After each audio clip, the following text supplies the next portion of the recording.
En esta mañana vamos a traer una palabra que el Señor ha puesto en mi corazón. Yo quiero que usted busque, por favor, Mateo capítulo 16, verso 13, y se quede ahí un momentito. Mantenga su Biblia ahí, porque en un momentito vamos a leerla. Y yo quiero, primero que todo, que oremos al Señor en esta mañana para poder consagrar esta lectura que vamos a hacer.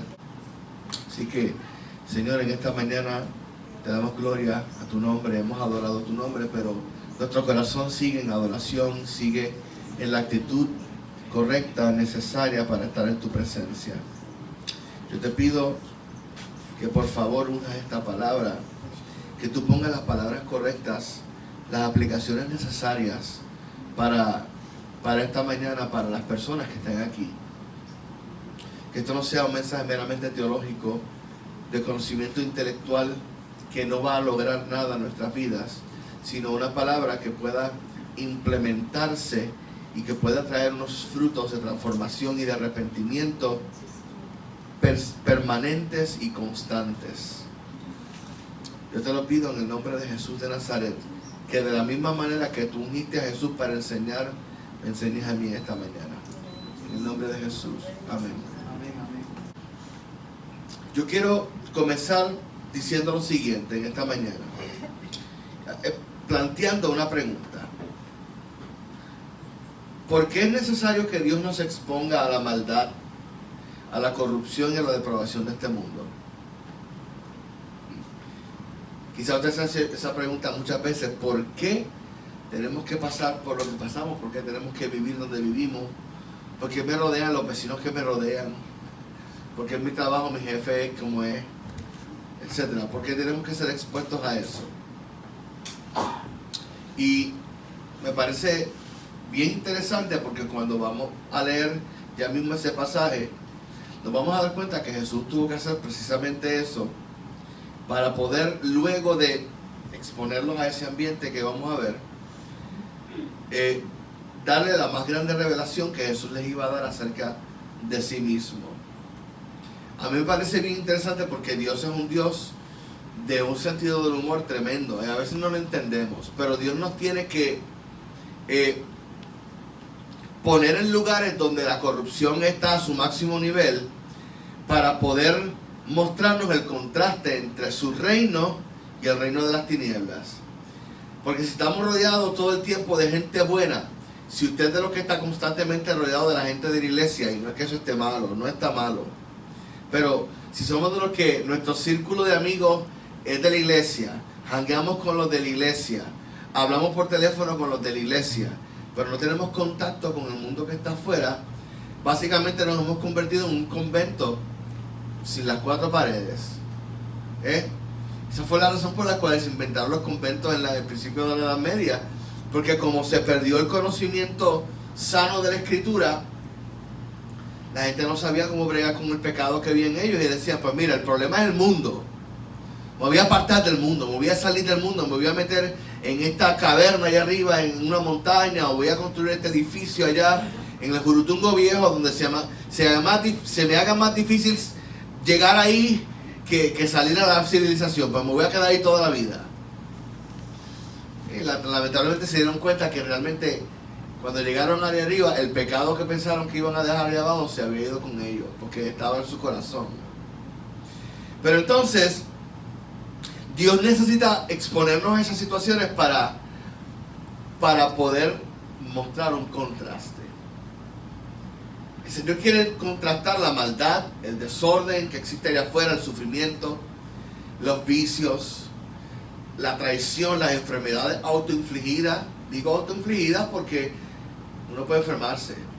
Y puede ser que pues, vino un germen y se le metió uno en el cuerpo y uno, ¿verdad?, pues le pasó algo. O puede ser una enfermedad que sea genética, pues uno no tiene control de eso. Pero hay enfermedades y hay enfermedades. Hay enfermedades que se las busca uno. Por eso digo autoinfligidas. Porque no me diga usted que una persona que le dé cáncer en los pulmones por fumar Para decir, no, pues porque Dios quiso que me diera. ¿Qué Dios quiso que te diera? Pues tú jugabas como un chivo, ¿verdad?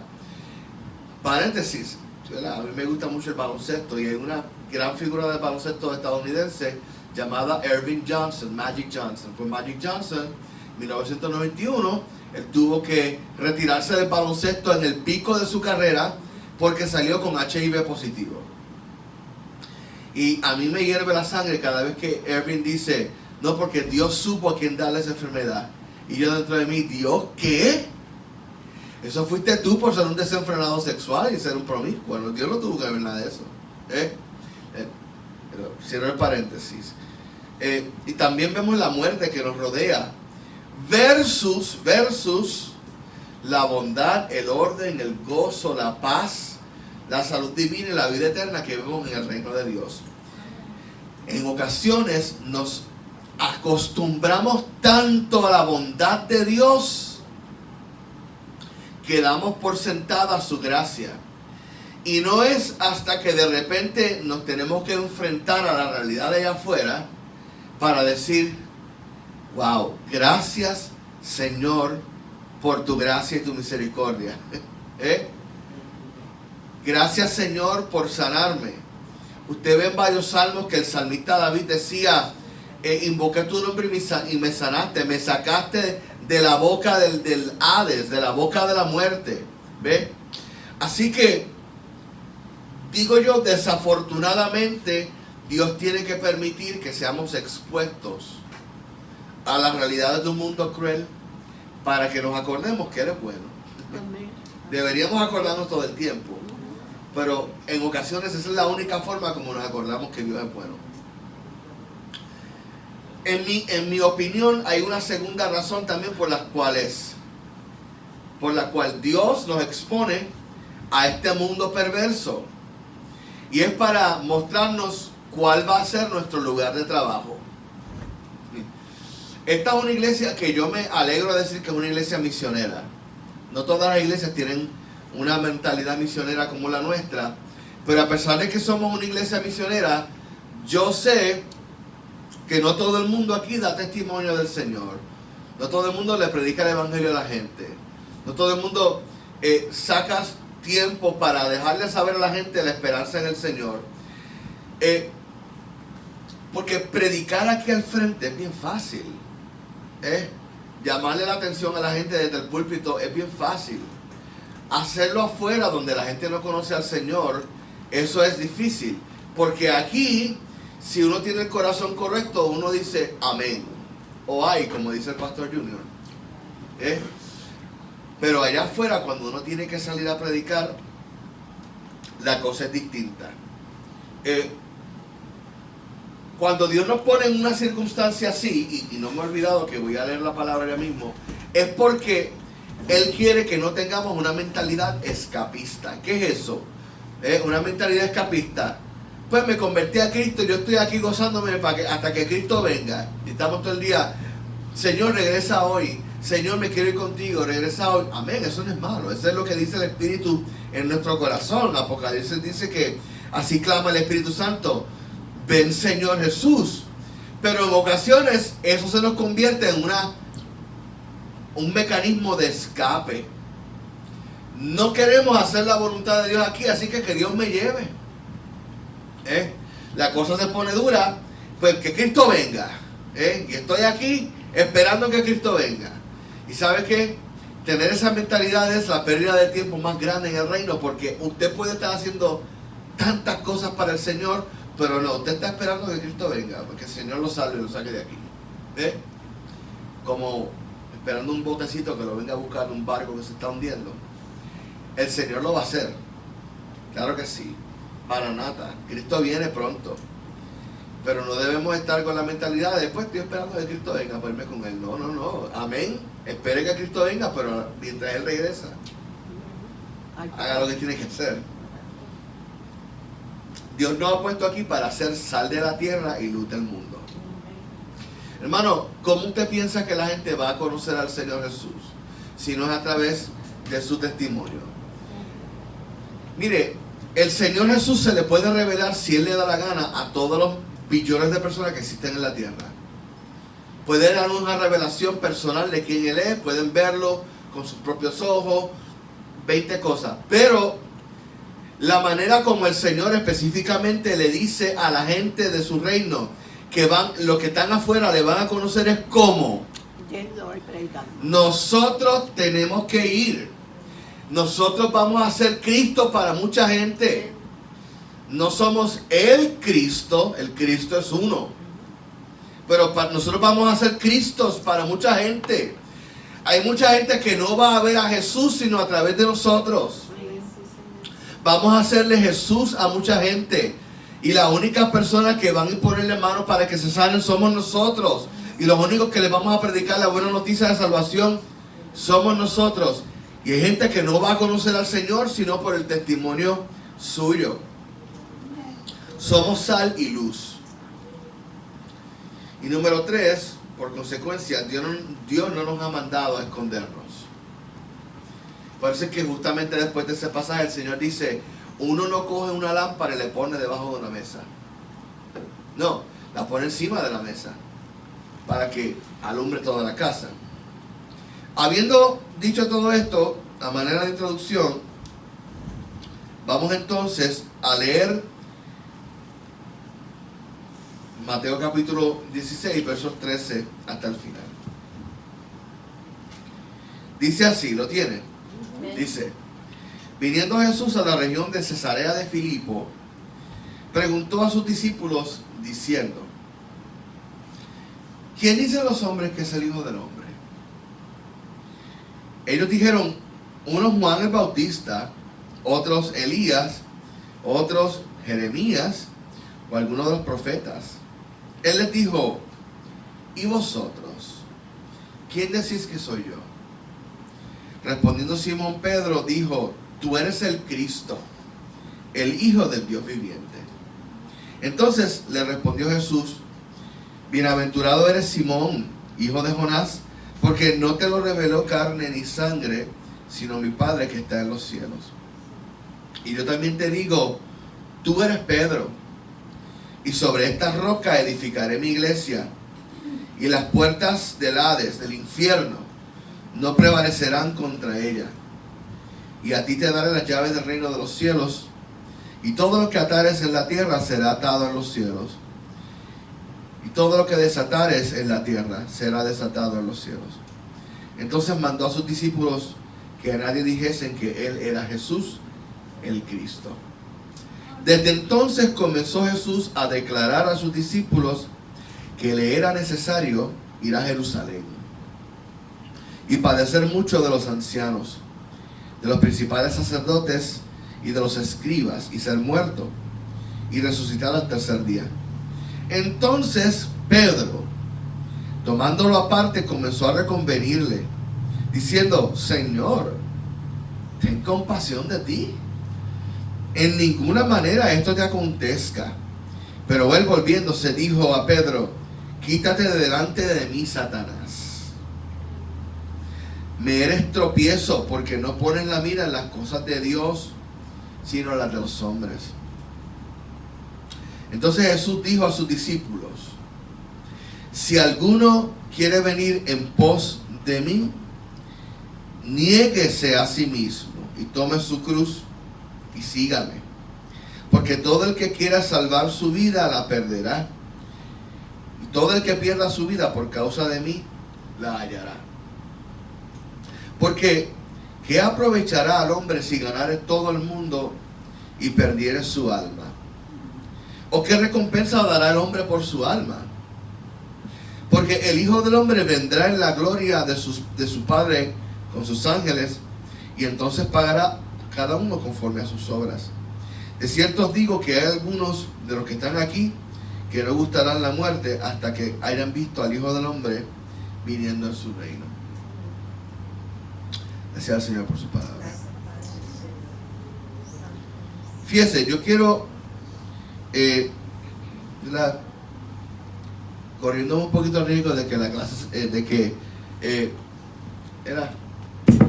volver un poquito técnico el asunto, pero voy a tratar de conglomerar todo lo que tengo aquí para hacerlo lo más sencillo posible. Yo quiero dar un poquito de contexto de por qué Jesús dijo esas palabras en ese lugar. Porque el pasaje como está es clarito, pero hay unas cosas que nosotros, siendo puertorriqueños y puertorriqueñas del siglo XXI, no habiendo visto jamás el contexto histórico sociocultural en el cual vivía Jesús y los discípulos, y no habiendo visto a Cesarea de Filipo en ese momento cuando Jesús dijo esas palabras, no podemos entender el contexto completo de por qué Jesús dijo eso cuando lo dijo. Y yo quiero traerle un poquito de contexto. Primero que todo, Jesús necesitaba un descanso antes de las últimas semanas de su vida, pues cuando Jesús dijo esta declaración le quedaban unas semanas de vida solamente. Ya su ministerio iba bajando la cuesta, por decirlo así. Ya después de eso le iba a regresar a Jerusalén y ya sabemos lo que iba a pasar en Jerusalén ahí. Así que Jesús estaba pronto a ser sacrificado. Y él necesitaba tener un tiempo a solas con sus discípulos para decirles un par de cosas que tenían que saber antes de irse. Ahora, hablemos un poco de la localidad Cesarea de Filipo. ¿Qué es eso? Bueno, pues era una ciudad que estaba a los pies del Monte Hermón. Hermano Kevin va a proyectar por ahí el Monte Hermón. Y yo quiero que usted vea esta montaña majestuosa en Israel. Ese es el Monte Hermón. El Monte Hermón tenía 3 picos y en invierno y parte de la primavera está cubierto de nieve. En Israel, usted dirá, un lugar tan caliente como Israel, sí. Al norte de Israel se pone bien frío. Y ese monte es bien alto, tiene como 9.000 pies de altura. Es un monte bien alto. El pico más alto de Puerto Rico es Cerro Punta y tiene 4.000 y pico de pies. Eso es casi el doble del alto del monte más alto en Puerto Rico. Y entonces, si usted se da cuenta, hay un montón de agua alrededor del Monte Hermón, porque cuando toda esa nieve empezaba a derretirse, el monte la absorbía y salía en las faldas del monte, y de ahí, de esa montaña, surge el río Jordán. Esa es la cabecera del río Jordán. ¿Okay? Entonces, en los tiempos del Antiguo Testamento, déjalo ahí, Kevin, exactamente ahí. Muy bien. Usted ve esas ruinas que están por ahí. Eso que está ahí es las ruinas arqueológicas de la ciudad que había allí, que eso era Cesarea de Filipo. ¿Okay? Hoy vemos una ruina, pero eso era una ciudad tremenda en el tiempo del Señor. Y entonces, por allí, usted puede ver que se ve el Monte Hermón clarito. Esa localidad, no lo pasa, es que todavía en los tiempos del Antiguo Testamento era un centro de adoración a los Baales. Así que en el Saque eso es un sitio de adoración pagana. Esa localidad se llamaba antes Baal Hermón, o el Señor de Hermón. ¿Por qué? Pues tenemos el monte ahí, el Monte Hermón. Luego fue conquistada mucho tiempo después por los griegos y se llamó Panias. Y se convirtió en un centro de adoración al dios griego Pan. Siguió siendo un centro de adoración pagana. ¿Okay? Hoy se le conoce como Banias porque en el idioma árabe no se pronuncia la P, se pronuncia la B, así que le llaman Banias, pero es el mismo sitio, Banias. Luego fue conquistada por los romanos y cedida a Herodes el Grande, el cual reconstruyó esa ciudad y le llamó Cesarea. ¿Por qué? Porque se la dedicó al emperador Augusto César. Pero cuando Herodes el Grande iba a morir, se la cedió a su hijo Felipe, Herodes Felipe, y él, para diferenciarla de otra ciudad llamada Cesarea en el mar Mediterráneo, le llamó Filipos. O sea, Cesarea de Filipos, porque le pertenecía al hijo de Herodes llamado Felipe. ¿Tenemos contexto hasta ahora? Bien, entonces, esta ciudad estaba dedicada enteramente al paganismo. No había absolutamente ninguna adoración a Yahweh ahí. Pasa por favor a ver la otra ilustración que vi. Muy bien. Esa cueva que está ahí, muy importante en el contexto de lo que Jesús va a decir. ¿Pudiste encontrar alguna ilustración de cómo se veía el complejo del templo en ese lugar? Chévere, muy bien. Pues mire, imagínense todo ese lugar que ahora es una ruina. Ahí habían 3 templos gigantescos. Uno de ellos era dedicado al emperador Augusto César, que era adorado en vida en la región del norte de Israel, pero cuando murió, su culto se extendió por todo el imperio y se convirtió en un dios. Sí, el emperador romano, Augusto César, se adoraba como a un dios. Había otro templo allí dedicado a uno de los dioses greco-romanos llamado Pan. No el que usted compra en la franchise, sino era un dios llamado Pan, que era un sátiro. ¿Sabe qué es un sátiro? Una criatura mitad humana, mitad cabra. Y entonces esta deidad, si usted puede ver aquí, exactamente ahí donde está este terraplén, esto aquí, este era el templo al dios Pan. Entonces sucede que este dios Pan era un aberrado. Todas las maneras como se esculpía su imagen era con unos genitales gigantescos, porque él era un dios de la fertilidad, y usted sabe lo que significa de la fertilidad, ¿verdad? No lo tengo que decir. Entonces él era un aberrado sexual y también era un dios de la muerte, infundía pánico. De hecho, la palabra pánico viene de Pan, el nombre de ese espíritu. Entonces, ¿qué sucede? En este lugar, ponme por favor la imagen de la caverna. En este lugar, observe esa cueva. Aquí al frente, en este terraplén, había otro templo al dios Pan. Y era un templo que abría a la parte de atrás a esa caverna. Ese techo que usted ve aquí está caído ahora por terremotos, pero esto estaba completamente abierto, era una caverna inmensa. Entonces, ¿qué sucede? Sígame ahora, porque este es el contexto literalmente en el cual Jesús expuso a sus discípulos cuando los llevó allí. ¿Qué sucede?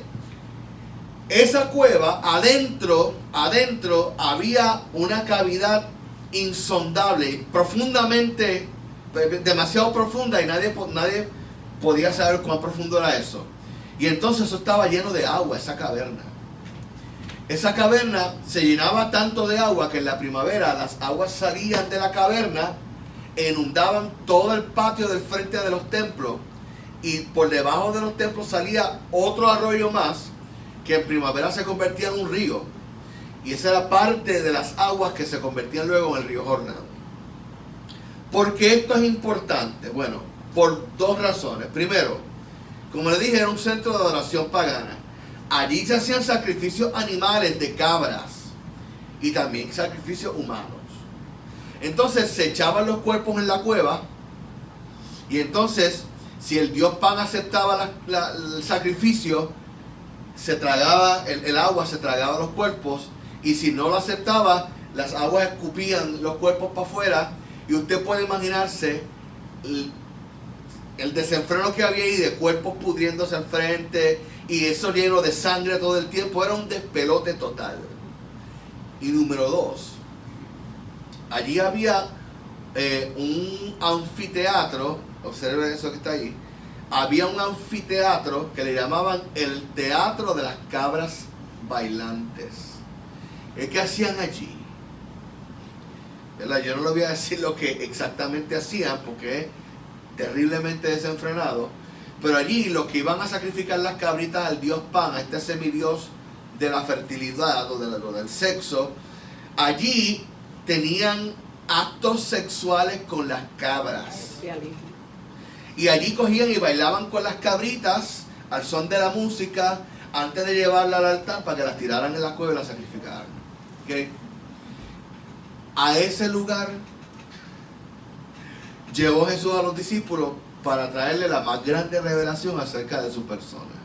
Y usted dirá, pero no habían sitios en Israel para que Jesús le dijera a los discípulos quién era él. Bueno, ahora es que vamos a conocer las profundidades del corazón del Señor. Algo bien importante, pon la caverna de nuevo, por poco se me olvida esto. Mire, esa caverna, como era tan profunda, para los antiguos las cavernas eran el lugar donde vivían los dioses, y eran la entrada al inframundo, especialmente si estaban llenas de agua como esta caverna. Esta caverna, de manera literal, no me lo estoy inventando, se llamaba la puerta del infierno. Ese era el nombre que le habían puesto los antiguos a esa caverna, la puerta del infierno. ¿Por qué? Porque de ahí el dios Pan salía a través de las aguas que invadían el frente del terraplén cuando en primavera salían todas esas aguas como un río, y supuestamente el dios Pan salía y se metía en la tierra de nuevo y era el dios de la fertilidad, y entonces hacía todo lo que iba a hacer. Pero entonces la gente, ¿sabe lo que hacía con esa agua? Llenas de cuerpos muertos y de sangre y todo eso, se las bebían. ¿Por qué? Porque para ellos beber las aguas dedicadas al Dios, especialmente si salían de la casa del Dios, era una bendición tremenda. Y ellos decían, esto no me lo estoy inventando, ellos decían que ellos iban a beber las aguas del infierno. Así que usted sabe cómo estaba la mente de esa gente. Entonces, un paréntesis, ¿estaremos nosotros viviendo algo similar a eso? Donde el infierno está esparciendo sus aguas a través de la música, del desenfreno sexual, de los sacrificios, a través de todo tipo de placeres. Y eso es lo que está inundando la mente de la gente. Están saliendo las aguas de la boca del infierno y la gente está bebiendo las aguas que salen de la boca del infierno. Y por eso tenemos lo que tenemos. Por eso es que los muchachitos se pierden en la calle. ¿Por qué? Por eso es que la gente está matándose. Por eso es que tenemos tanta crisis en los matrimonios. Porque la gente va a las puertas del infierno a adorar y va a beber aguas de la boca del infierno. Ahora, ¿qué sucede? Jesús los llevó allí para hacerles estas dos preguntas. Volvemos a la palabra, verso 13. Estas dos preguntas. Primero le pregunta, ¿quién dice la gente que es el Hijo del Hombre?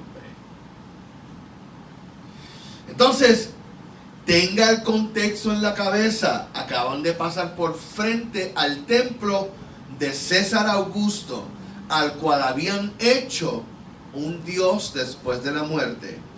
Y él dijo, me imagino Jesús pasando por frente al templo de César, le pregunta a los discípulos, ¿quiénes dicen ustedes? ¿Quién dice la gente que es el Hijo del Hombre? ¿Ves? Porque tenían esa imagen allí de César, que decían que era un dios. Y me imagino que el Señor preguntándole, ¿qué dice la gente que es el Hijo del Hombre? Y tú sabes qué, esta es una lección muy importante que tenemos que aprender. Lo que el mundo dice de Jesús siempre está equivocado. ¿Por qué? Porque no lo conocen. ¿Qué decía la gente que era Jesús?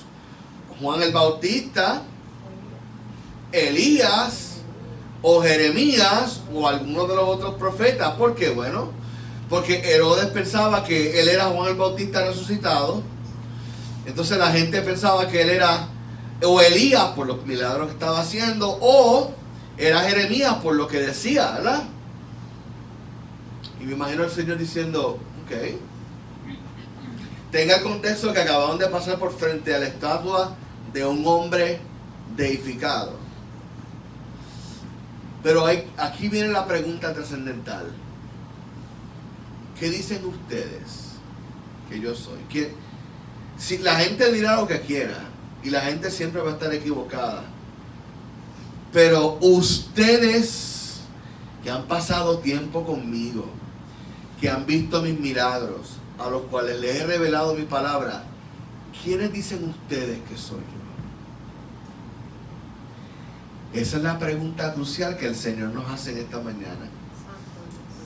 Y Él nos tiene que llevar a las circunstancias más tétricas en ocasiones para preguntarnos, negro, ¿quién soy yo para ti? Nos tiene que llevar al lugar de más desenfreno en toda la tierra de Israel, como lo hizo con los discípulos, para preguntarles, ¿y ustedes? ¿Quién dicen que yo soy? Entonces, oye esto, Pedro, el aprontado, pero esos aprontamientos de Pedro eran buenos en ocasiones, le dice, tú eres el Mesías. Y no solamente eres el Mesías, tú eres el Hijo del Dios viviente. Tú eres el Hijo de Yahweh. Y Jesús, yo me imagino que le dice, mira a Pedro, le dice, bravo, excelente Pedro. Ahora, esto que tú estás diciendo, no te lo reveló carne ni sangre, tiempo fuera. Obviamente eso tiene un contexto que significa no te lo ha revelado ningún ser humano. Pero tome el contexto de lo que estaban viendo los discípulos. Cuerpos de animales por todos lados, sangre derramada por todos lados. Había mucha carne y sangre, ¿verdad que sí? Por lo tanto, Jesús le estaba diciendo, ningún conocimiento religioso que ustedes tengan les ha revelado esta verdad. Por eso es que hay tanta gente en la iglesia, hermanos, que usted los ve, se hacen los llamados y están años y años y años y no vienen al Señor porque piensan que carne y sangre les va a revelar la verdad. Piensan que hacer las cosas religiosas y llevar a cabo los sacrificios y de hacer los sacramentos, ¿verdad? Como en el caso de la Iglesia Católica, y hacer las oraciones y todo eso, que eso es suficiente para alcanzar a Dios. Y el Señor le está diciendo a Pedro, esto no te lo revela carne ni sangre. No hay forma que tú lo aprendas sino por medio de mi Espíritu. El Espíritu es el que nos revela a Jesús. El Espíritu nos abre los ojos y nos permite ver a Jesús. Yo esta mañana, mientras estaba orando al Señor, yo le decía al Señor, Dios mío, gracias por elegirme. Porque mi lectura devocional temprano en la mañana fue más adelante en Mateo, que decía en el capítulo 22, cuando tenemos la parábola del rey y del banquete de bodas de su hijo, termina diciendo, porque muchos son los llamados y pocos los escogidos. Yo le decía al Señor, Señor, yo no sé por qué tú me llamaste, ni sé qué viste en mí.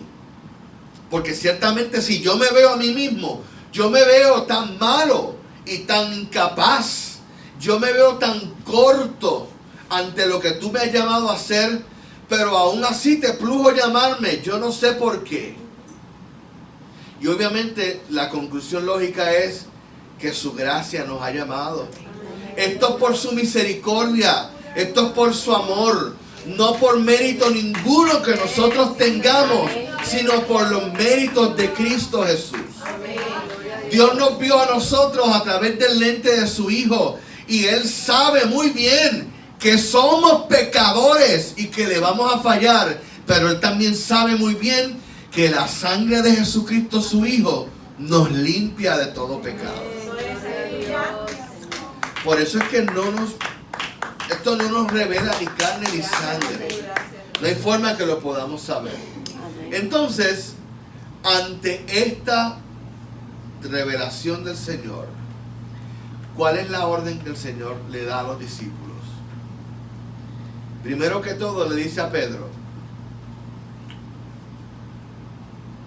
tú eres ahora, de ahora en adelante, tú eres Simón. Tú eres Pedro, perdón. Tú eres Pedro. Y sobre esta roca yo edificaré mi iglesia. Y las puertas del infierno, ¿las qué? ¿Las qué? Las puertas del infierno no prevalecerán contra la iglesia. Déjame desempacarte esto. Primero que todo, para poder hacer lo que el Señor nos ha mandado hacer, ahora que sabemos quién Él es, tiene que haber un cambio de naturaleza. Un cambio de naturaleza. El Señor le dijo a Pedro, tú eres Simón, hijo de Jonás. Simón significa el que escucha, el que discierne. Jonás significa paloma. Y le está diciendo, yo voy a cambiarte del que oye todo y se asusta y sale corriendo a una roca firme que va a tener un temple y un carácter establecido y que me va a servir como una herramienta para construir mi iglesia. Todos nosotros éramos Simón, hijo de Jonás. Porque lo escuchábamos todo y todo nos impresionaba, no teníamos conocimiento y estábamos llenos de temor. Y salíamos volando como una paloma. Pero a todos, para que pudiéramos ser efectivos en el reino, a todos el Señor nos cambió de ser Simón a ser Pedro.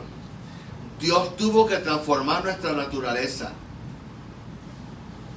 Por eso es que ahora podemos decir que le servimos al Señor, porque tenemos una naturaleza transformada, completamente renovada. Ahora, dice que sobre esta piedra edificaré mi iglesia. Esto es un trabalengua que el Señor hizo en el idioma original. Le llamó a Pedro Kefa, que significa piedrecilla, como una piedra del río. Pero establece que sobre esta roca, perdóname, lo dije mal. Petros es piedrecilla. Petro significa, Kefa significa piedrecilla y se traduce como Petros. Pero dice sobre esta roca, esta Petra. Petra significa montaña. Una montaña sólida. El Señor está diciendo, tú ahora vas a ser una piedrecilla, vas a ser fuerte. Yo voy a construir mi iglesia contigo, pero la voy a establecer sobre esta roca firme de lo que tú dijiste. Yo soy el Mesías, yo soy el Hijo de Dios, y sobre esta verdad absoluta voy a edificar mi iglesia. ¿Y sabes qué? Al yo establecer mi iglesia sobre mí mismo, sobre lo que tú dijiste que yo soy, el Mesías y el Hijo del Dios viviente, las puertas del infierno, ni lo que sale de allá adentro, ningún espíritu, ningún enemigo va a poder vencer a la iglesia que yo voy a establecer.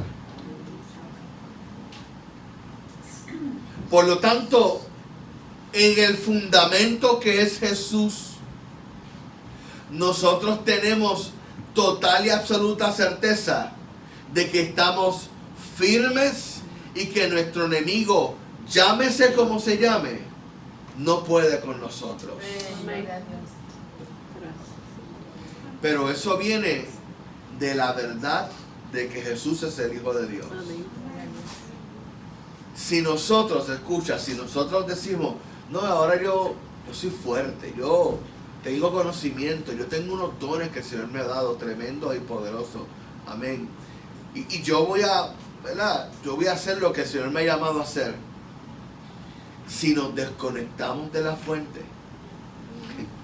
si nos salimos del cimiento, si empezamos a ser agentes libres, ¿sabe lo que nos va a pasar?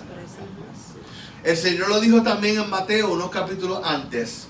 El que escucha mis palabras y las hace, es como quien edifica la casa sobre la roca. Vendrán los vientos y la tempestad, los ríos van a chocar contra esa casa, pero la casa no se va a caer. Pero estos son los agentes libres. El que escucha mi palabra y no la sigue, es como quien edifica su casa sobre la arena. Aquí, ¿cuántos han trabajado en construcción? Yo trabajo un poquito, yo no puedo decir ni que he sido albañil, nada, pero yo he virado cemento. ¿Cuántos aquí han trabajado en construcción de verdad? Johnny, ¿tú has trabajado en construcción? ¿Sí? Pero ¿tú has trabajado en construcción? Pues los que saben que antes de tirar el piso hay que poner ¿qué? La zapata. Y esa zapata hay que echarla hasta abajo hasta encontrar ¿qué? Piedra o el terreno sólido, porque si no se va de lado, se hunde. Ahora imagínense construir una casa grande en cemento, bien bonita, en un terreno que es arenoso o que es poroso. ¿Qué va a pasar? Cuando vengan las primeras lluviecitas, hermano, eso va a ser así.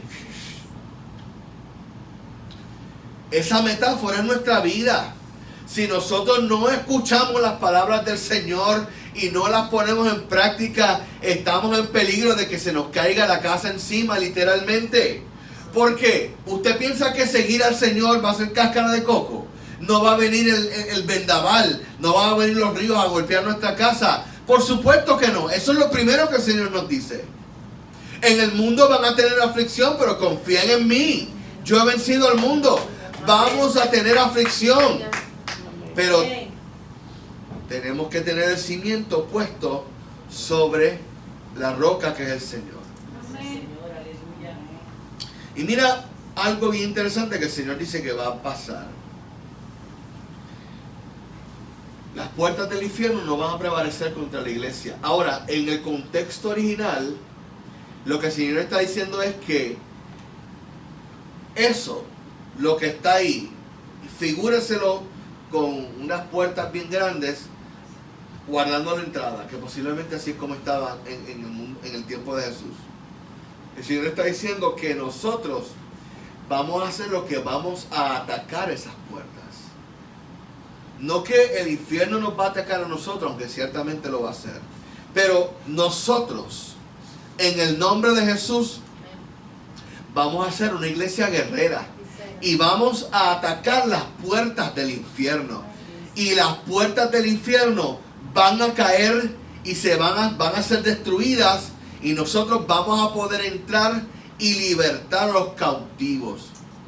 Hermano, no literalmente, no vamos a ir a las puertas literalmente del infierno, pero de manera metafórica, del infierno en el que vive la gente, de este mundo que es infernal. Vamos a entrar al campo enemigo y vamos en el nombre de Jesús a derrotar a nuestro enemigo. ¿Con qué? Con el evangelio. El arma de nuestra guerra va a ser el evangelio de Jesucristo. ¿Cuál es el evangelio? Que Jesús es el Mesías y es el Hijo del Dios viviente. Y Él resucitó de los muertos al tercer día. Y por su sacrificio tenemos vida eterna. Ese es el argumento de guerra de la iglesia. Esa es la verdadera guerra espiritual.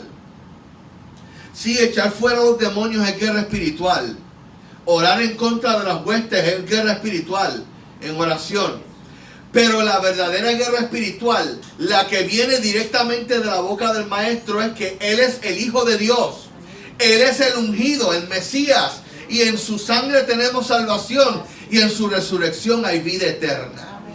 Esta es el arma de guerra que derrumba y destruye las puertas del infierno. Ante esta verdad, hermano, las puertas del infierno no prevalecen. No hay forma que el enemigo resista el evangelio cuando es predicado conforme a la palabra. Conforme a la palabra. No voy a entrar en las otras cosas que dice de las llaves del reino, porque eso es agua, ¿verdad? Esos son otros 20 pesos. Eso es harina de otro costal.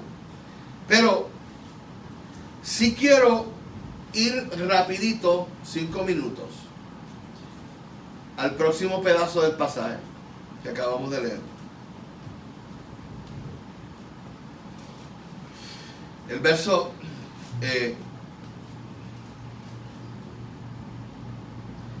24. ¿Estamos siguiendo, hermano? Nosotros, la iglesia fue establecida para hacer guerra espiritual. Guerra. Y como le dije, el Señor dijo que íbamos a establecer su iglesia incluso a las mismas puertas del infierno. Eso me parece tan y tan poderoso, y a la misma vez me parece ilógico. ¿Por qué? Porque usted pensará, bueno, pero esos son los lugares donde hay más depravación moral, más depravación ética, y eso es precisamente lo que el Señor nos está diciendo.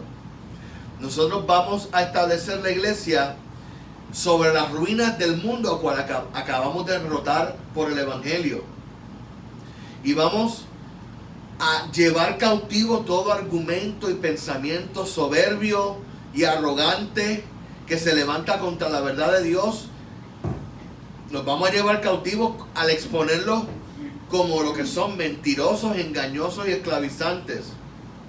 Y eso lo hacemos predicando la palabra de Dios. Vamos a también atar y echar fuera de la gente y de la región todo espíritu que no se quiere sujetar a Cristo. Y vamos a soltar a los cautivos, porque ese es el propósito final de la predicación del Evangelio: soltar a los cautivos. Pero fíjate esto que pasó aquí al final. Entonces Jesús dijo a sus discípulos: si alguno quiere venir en pos de mí, niéguese a sí mismo. ¿Por qué el Señor le dice esto a ellos? Porque Pedro acaba, el mismo Pedro que recibió la revelación de quién era Jesús, le acaba de decir a Jesús: shh, tranquilo, Bobby. Tú vas, ¿cómo que tú vas a morir? No, hombre, no. Que nunca esto te ocurra jamás. Y Jesús tuvo que reprenderlo severamente: apártate de mí, Satanás. He escuchado decir que en ese momento el diablo habló a través de Pedro. No creo, porque Pedro estaba cubierto por la autoridad de Jesús. Ahora, aquí en la mente había unos conceptos falsos, pero el Mesías va a establecer su reino. El Mesías lo que viene es a derrotar a los romanos. ¿Cómo tú me vas a decir a mí que te van a qué? A matar. No, Señor, no, perdona. Eso no está de acuerdo a lo que nosotros pensábamos que tú tenías que hacer. Y ese es el problema cuando nosotros tenemos ideas preconcebidas acerca de quién tiene que ser Jesús. Jesús no es el que nosotros pensamos que Él es. Jesús es quien Él dice que Él es. Jesús no hace lo que nosotros queremos que Él haga. Jesús hace lo que Él tiene que hacer. Y antes de la gloria tenía que venir la cruz. Y antes de la resurrección tenía que venir la muerte. Y antes del perdón tenía que ser sacrificado el Cordero de Dios que quita el pecado del mundo.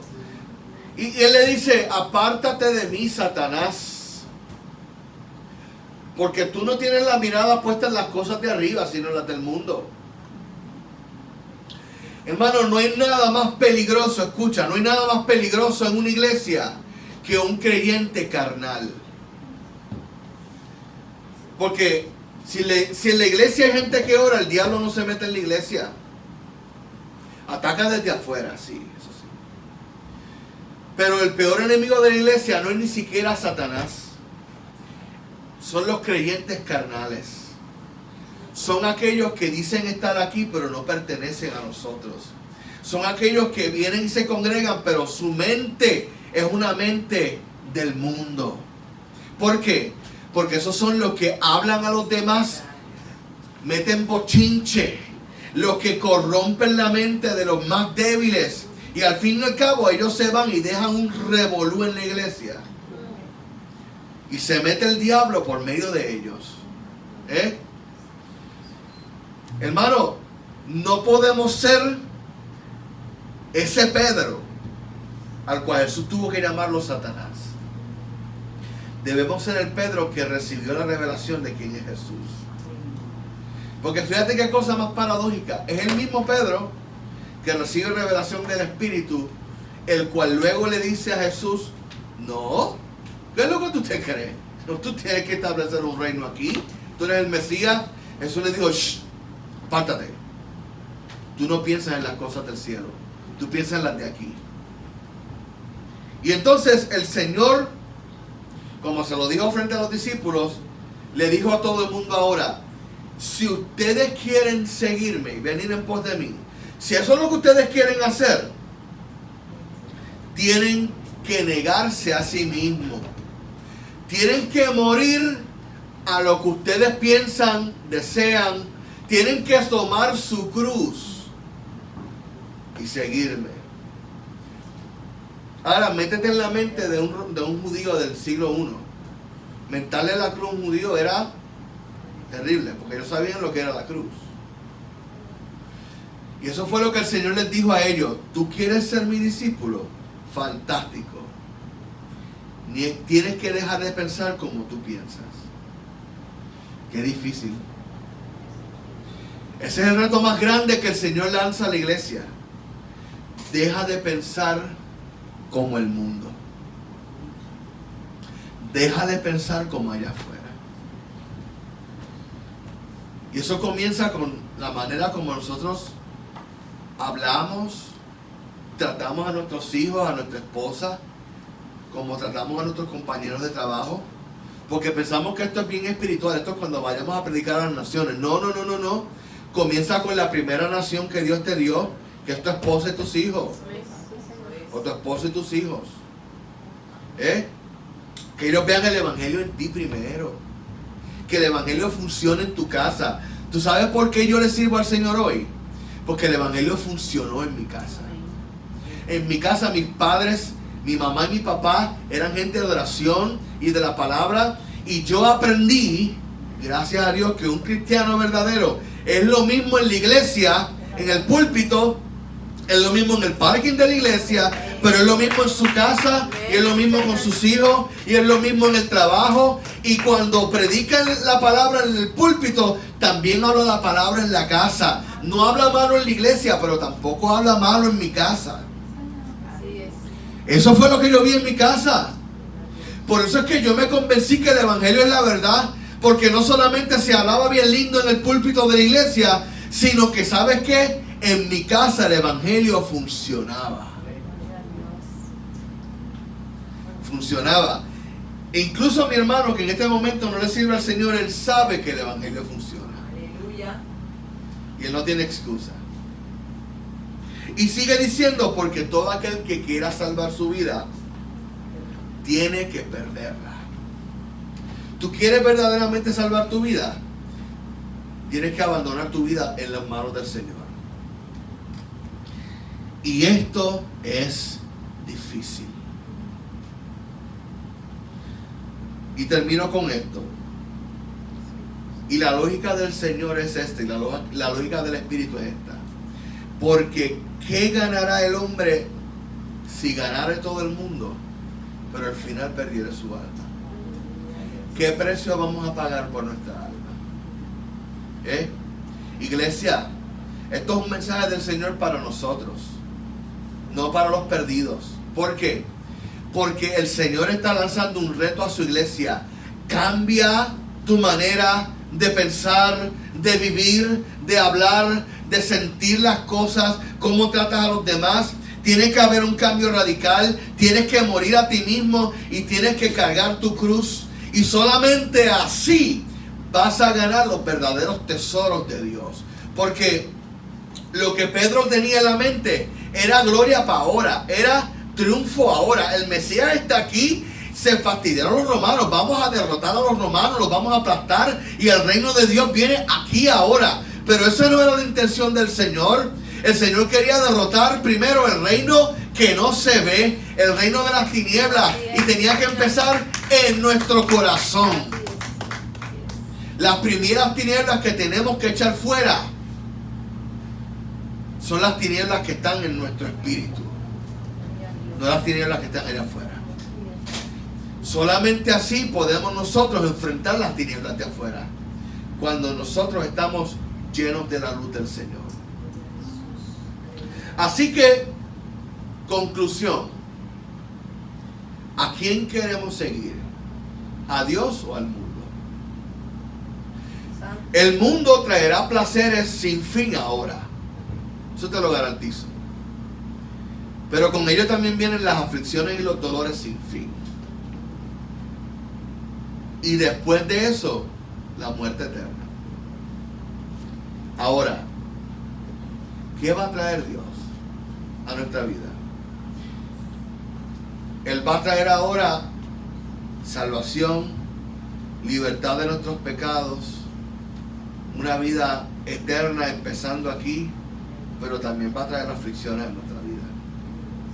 Sin embargo, los verdaderos placeres no van a ser carnales, los vamos a ver luego, cuando estemos en la eternidad, que Él nos promete que toda lágrima será enjugada, todo dolor será quitado, y vamos a poder ver cara a cara al Señor.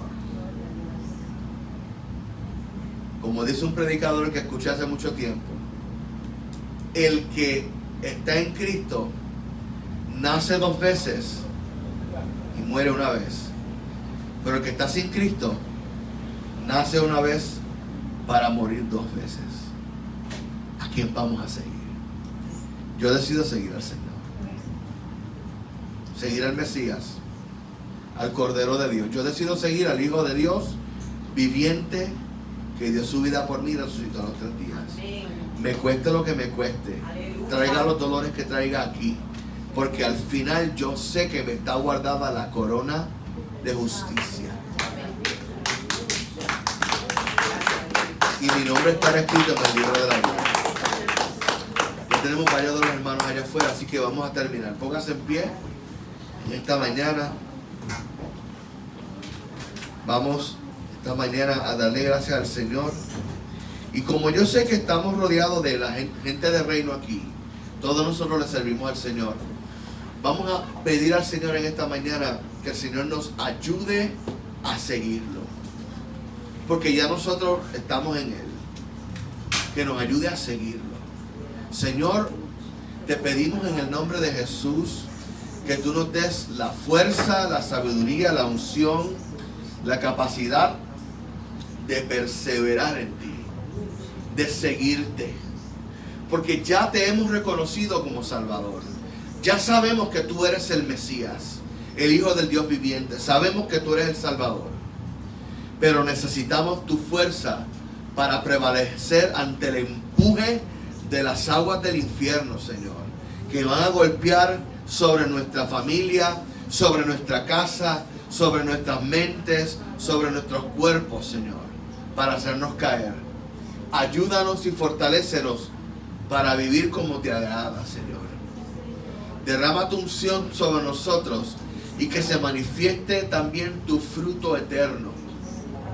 Te lo pedimos y te damos gracias en el nombre de Jesús. Y también llévanos con bien hasta nuestros respectivos lugares en el nombre del Señor Jesús. Amén y amén. Dios les bendiga. Están despedidos en esta mañana.